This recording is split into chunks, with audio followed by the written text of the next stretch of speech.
New tonight, the University of Louisville men's basketball team broke the color barrier prior to the Civil Rights Act 60 years ago. Charlene Shanklin and photojournalist Elijah McKenzie spoke to basketball great Wade Houston at Roots 101. Here's his story.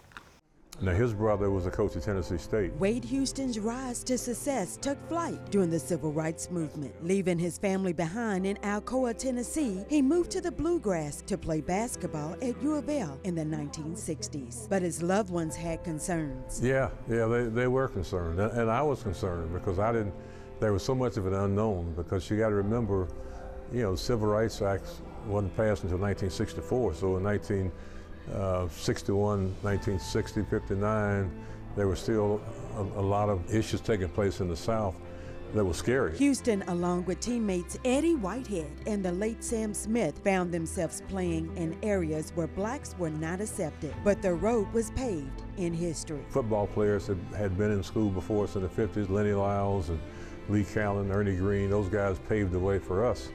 So it was much easier for me and Eddie and Sam to come here because those guys had paved the way and we stood on their shoulders. Life on the basketball court was great for Houston, but adjusting during his freshman year was challenging. So he made a trip home for the holidays. And I said, Dad, I don't know if I can go back. I said, it's just so much stuff that you have to go through.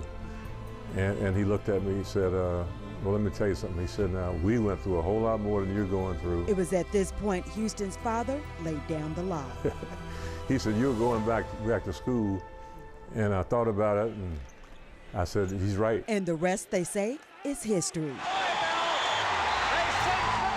After graduation, Houston became an assistant coach for U of L for 13 years. He then became a head coach of the University of Tennessee in 1989 to 1994. Today, this successful entrepreneur calls Louisville his home. He's humbled by the Breaking the Color Barrier exhibit at Roots 101, where his family can visit and celebrate his accomplishments. He shares one of his secrets to success. It's just really being open and listening.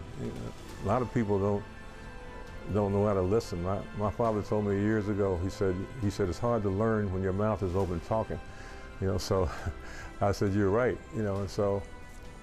and doing the right thing. For your story, I'm Charlene Shanklin for WHAS 11 News, on your side.